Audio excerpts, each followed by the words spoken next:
Tutegezeddwa nti okuva okulwanagana wakati w'abayeekera ba M23 n'amagye ga DRC kuddamu ku Lwokutaano lw'owiiki ewedde, Abakongo abasoba mu 1.5 be bakaddukira mu Uganda. Bano bali mu kitundu ky'e Bunagana mu disitulikiti y'e Kisoro. Olwaleero omumyuka wa kamisona akola ku nsonga z'Ababundabunda mu ofiisi ya Ssaabaminisita, Douglas Asimwe, atuuseeko mu kifo kino okulaba embeera nga bw'eri. Ono n'abakulu abalala ababadde mu kitundu kino bakkiriza nti abanoonya obubuddamu okufuna emirembe ssaako n'abatuuze balina okuggibwa mu kifo kino batwalibwe mu nkambi ez'abanoonya obubuddamu ezimanyiddwa ng'e Nakivale. Feel you don't want to move to the settlement, then you have to make a choice if maybe to return home.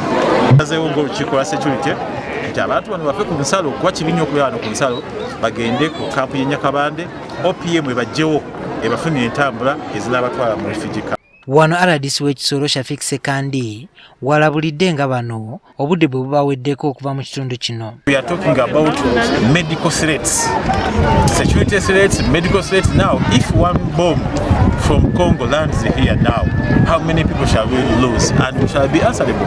So we don't want to go beyond 7 days. Any small incident, High Commissioner for Refugees at Biran and OPM, Prime Minister Office, the government, to continue to transport brothers and sisters, this majority of children, to Nakivale. We are here for that, to support the government. RDC agamba nti mu kiseera kino tebasobola kuwa muntu magezi kudda mu DRC kubanga emmundu yazzeemu okuseka ekiteeka obulamu bw'abantu ba bulijjo mu matigga. Congo lutalo, emmundu zisuze zibwatuka, by'oyagala okulima mu sizoni emu biyinza okutwala obulamu bwo. Obulamu tebuzikwawo, obulamu tebulina sipeeya. Abalwadde bennina abo bw'obalabako ebyenda ebyayise tokkiriza muntu okugenda Congo. Abayeekera ba M23 batutegeeza ssabbiiti eno nti wadde baagala okuteesa okuzza emirembe mu kitundu kyabwe, gavumenti y'e Congo ezeebe balama. Bagamba nti bo kye bakola mu kiseera kino kwe kwerwanako nga balumbiddwa.